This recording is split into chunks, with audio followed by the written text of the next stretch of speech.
Hi everyone, my name is Faustine Ramirez and I'm a master tutor with MedSchoolCoach for Step 1 and Step 2. And today we'll be reviewing a Step 2 CK question in pediatrics.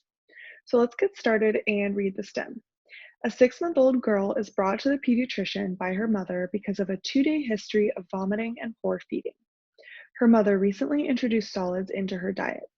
She has also been less interactive and playful in the last week. Over the past several days, she has been more difficult to arouse from naps and is much more irritable and fussy when she is awake. Her mother denies any fevers, cough, cold symptoms, diarrhea, constipation, or changes in her urine output. There is no history of trauma or falls. She is fully vaccinated and spends most of the day with a nanny while her parents are at work. Her weight is in the 44th percentile, her height is in the 38th percentile, and her head circumference is in the 98th percentile. Vital signs are within normal limits. On examination, the abdomen is soft and non-distended. Cardiopulmonary examination is unremarkable.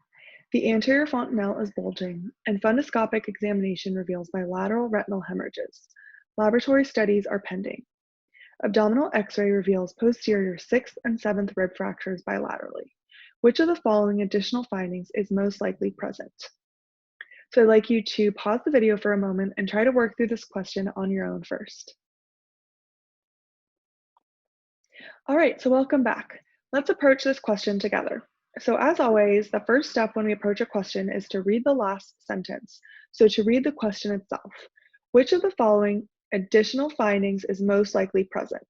And then we glance at the answer choices just in a few seconds, and we see that these are all either an examination finding or kind of one of the buzzwords for some diseases that we hear about in pediatrics. So most of these are either diseases or examination findings or conditions, should I say.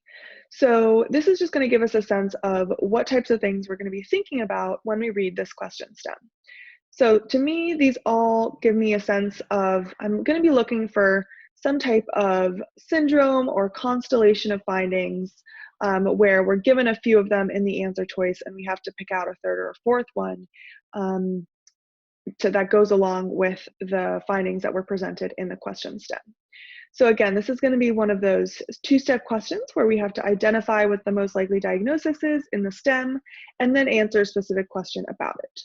So let's start from the top and highlight the key elements. So a 6-month-old girl is brought to the pediatrician by her mother because of a 2-day history of vomiting and poor feeding.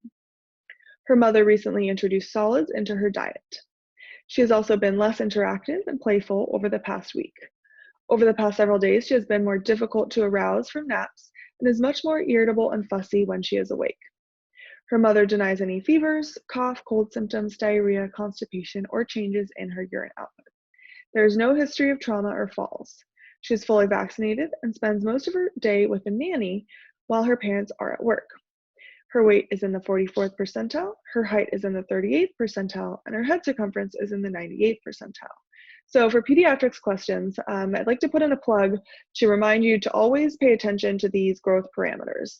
Often they are there and you read over them quickly because most of the time they're normal. But you want to pay attention to whether all of them are either too high or too low, or whether there's a difference between them. So for example, here we're told that weight and height are pretty normal percentiles, but then we take a look at the head circumference and it's 98. So that's a drastic difference between the other two parameters and the head circumference. So that's something to pay attention to. Another example would be if they were all low, like less than 5 or 10%, or they were all really high. So that gives us a clue. Are we talking about a baby or a child who overall the parameters are too low, too high, or is there a discrepancy between them? So that's really important. So in PEDS questions, don't read over these too quickly, definitely pay attention to them. So then we keep reading. Vital signs are within normal limits. On examination, the abdomen is soft and non-distended. Cardiopulmonary examination is unremarkable. The anterior fontanelle is bulging, and funduscopic examination reveals bilateral retinal hemorrhages. Laboratory studies are pending. Abdominal X-ray reveals posterior 6th and 7th rib fractures bilaterally. So before we go on and look at the answer choices, let's take a moment to put these different pieces together and to synthesize what we've read. So remember, for these boards questions where they're two-step questions, you want to try to put these pieces together to identify what is the diagnosis or what is the condition or what is the overall situation that this question stem is presenting us with in order to be able to correctly answer a question about that specific condition. So let's put these pieces together and synthesize them. So we have an infant, baby, who has been having kind of pretty acute onset of vomiting, irritability, and what I would even call lethargy, given she's been more difficult to arouse from naps, a little bit more sleepy. So some non-specific symptoms, remember that in pediatrics, especially in babies, we get a lot of these non-specific symptoms. But the vomiting, the poor feeding, irritability, and lethargy. So these are definitely concerning for an infant. Regardless of what the underlying disease is, when you do see this constellation of findings in an infant, you should be concerned that there's something wrong, that there's something going on. They might be sick, they might have an infection, they might have something else going on, but this constellation of findings in a baby is concerning and should raise a red flag that the baby is sick or has something else more serious going on as an underlying problem. Otherwise, the review of systems is pretty negative. There's no other symptoms. The baby is vaccinated, no history of any injuries, trauma, or falls that we know about. We are told that she spent most of the day with a nanny. So again, when you see this in a pediatrics question, this should be a red flag that there's going to be something else going on.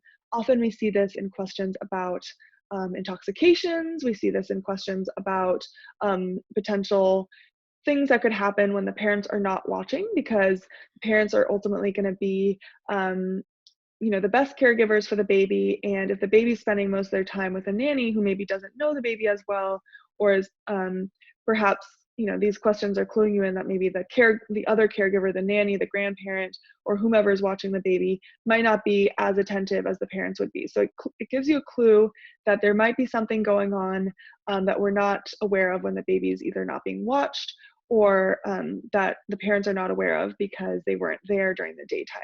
So any type of other caregiver besides the parent in a question stem should be a clue that there might be something else going on.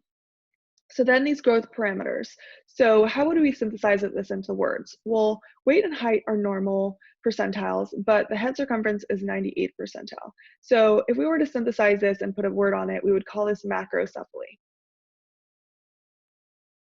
Okay, and then we keep reading, and the examination so far is pretty unremarkable until we get to the HENT exam.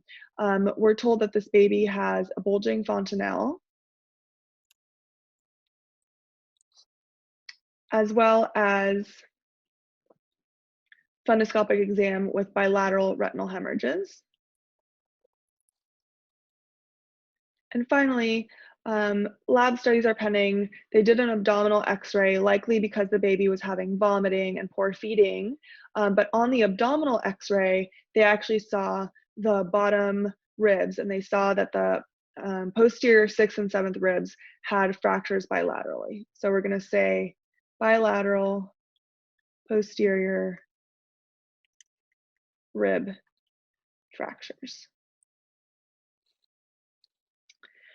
So putting these pieces together, when we synthesize all of these elements together, in a baby who perhaps is being cared for by a different caregiver, the parents are not aware of any trauma or falls, but that doesn't mean that they didn't happen, because again, we have this other caregiver and the parents aren't there for most of the day. So putting these pieces together, the combination of macrocephaly and a bulging fontanelle. Remember, the fontanelle should be soft and flat. It should not be sunken. That would be a sign of dehydration, and it should not be bulging, which is a sign that there's increased fluid intracranially and potentially some increased intracranial pressure. And so the combination of macrocephaly, bulging fontanelle, with vomiting, irritability, lethargy, these pieces go together, plus retinal hemorrhages, plus posterior rib fractures. This constellation of findings is an absolute don't miss for what we call shaken baby syndrome or abusive head trauma. So please, whenever you see any of these findings, even by themselves, they should be major red flags that there's concern for non-accidental trauma or abusive head trauma in infants. But the constellation of these three findings together is nearly a slam dunk for this diagnosis. So the combination of the retinal hemorrhages plus rib fractures plus these intracranial findings are truly a major red flag for shaken baby syndrome. So let's learn a little bit more about this before we come back to the answer choices. So like I said, the classic triad is going to be retinal hemorrhages. These are basically pathognomonic for abusive head trauma when we see bilateral retinal hemorrhages. And those are shown here. So we see that these dark areas here are retinal hemorrhages. So again, basically pathognomonic for abusive head trauma or shaken baby syndrome. Subdural hematomas, which in this question stem were manifested by the patient having macrocephaly and or increasing head circumference. So if it jumps from the 50th percentile to the 90th percentile in a few weeks, that's also incredibly concerning, as well as some neurologic findings that go along with that. So lethargy, patients can have seizures, irritability, poor feeding, and then a bulging fontanelle is also a sign on physical examination. So you should be able to recognize these pictures. These can either be acute or they can be chronic, or they can be acute on chronic. The time course is variable, but whenever you see this pattern, so here we see the bilateral subdural hematomas here. We see those very classic subdural blood collections that we're all familiar with. Whenever you see this, again, this is very concerning when you see this in an infant or a child, very concerning for abusive head trauma. And then finally, rib fractures, particularly posterior rib fractures and fractures that are multiple fractures at different stages of healing. So we can see sometimes they're more or less obvious. I tried to pick one that was a little bit more nuanced so you can see what it looks like. But essentially here we kind of see these are healing fractures where you see that little knob of healing bone. So the fracture is already healing at this point. And so that extra bone formation in these ribs, that healing bone is concerning for a rib fracture. So this classic triad, like I said, when you see any of these by themselves already are red flags for shaken baby syndrome, but the constellation of all three of these is the most likely diagnosis is always shaken baby, and you should have a very high suspicion for shaken baby syndrome or abusive head trauma when you see even two of these, let alone just one of them, but all of them together is highly, highly concerning. So when you see this constellation of findings, if there's a question about what is the next best step, one of the essential parts of the diagnostic evaluation is going to be to perform a skeletal survey. So if you were to just have the hemorrhages, you would perform the skeletal survey, and that's how you might identify the rib fractures. Or you might identify other fractures that are at different stages of healing or that are in unusual locations, or fractures that are not consistent with the child's developmental stage. So for example, in a baby who's not ambulating yet, it would be unusual to have fractures that you would see perhaps in a toddler or in an older child who's ambulating, jumping, playing.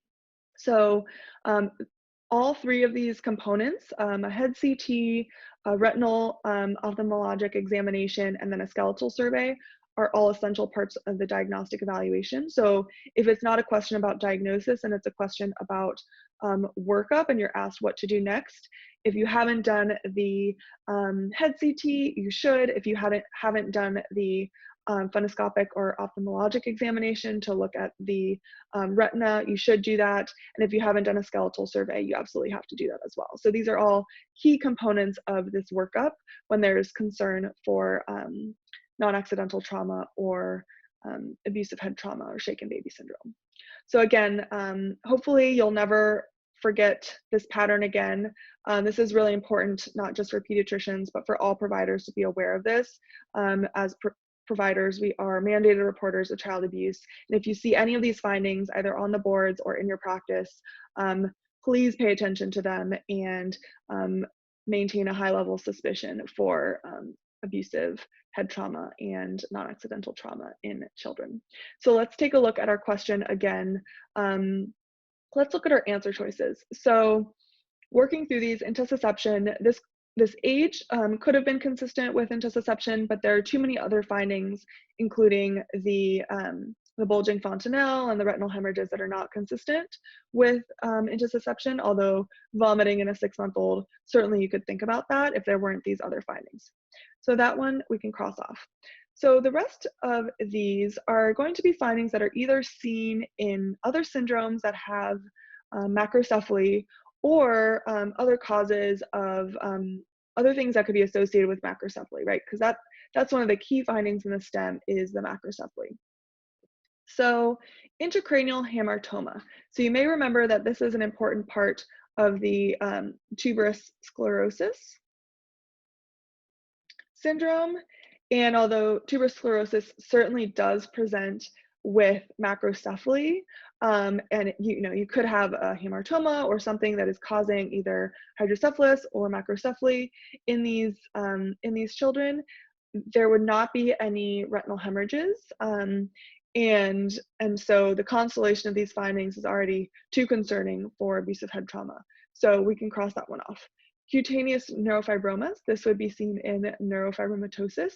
Again, another syndrome in pediatrics that can present with macrocephaly, but you would not expect to see the retinal hemorrhages or the rib fractures.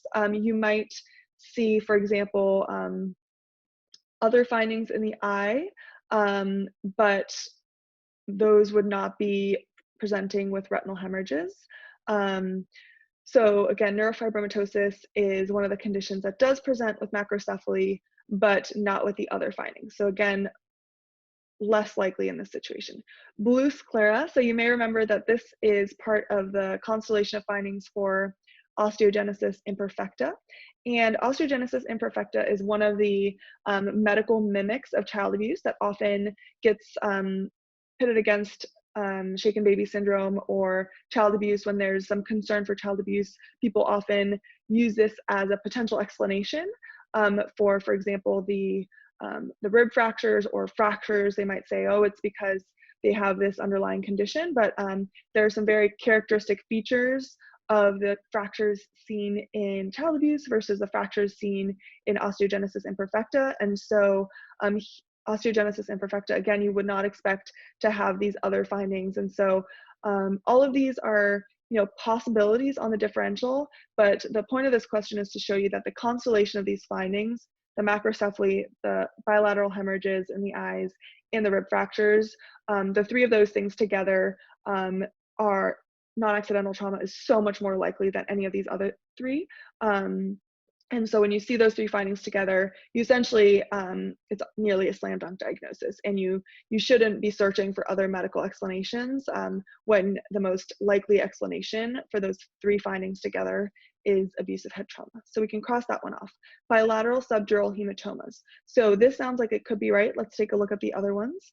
Enlargement of the costochondral joints. So you may remember this sounds like the rachitic rosary that's actually seen in rickets. And rickets is another one of those medical mimics of child abuse that's often used, that's on the differential and often used as a potential explanation. But again, the fractures seen in rickets are very different than the fractures seen in child abuse. And so again, this constellation of the three findings in the triad, child abuse is still the most likely diagnosis, so we can cross that one off. And then lastly, obstructive hydrocephalus. This would be another potential cause of macrocephaly and of the bulging fontanelle and the intracranial pressure that's increased and those findings that go along with that. But you would not expect the rib fractures or the retinal hemorrhages. So we can cross that one off. So again, like I said, the constellation of findings is nearly a slam dunk for shaken baby syndrome. And we know now that what we've learned about it, that the classic finding for shaken baby syndrome in terms of the explanation for the macrocephaly and the bulging fontanelle and the increased ICP is that these babies get either acute or acute on chronic bilateral subdural hematomas. And that's from the shaking of the head back and forth in the skull that leads to this type of bleeding.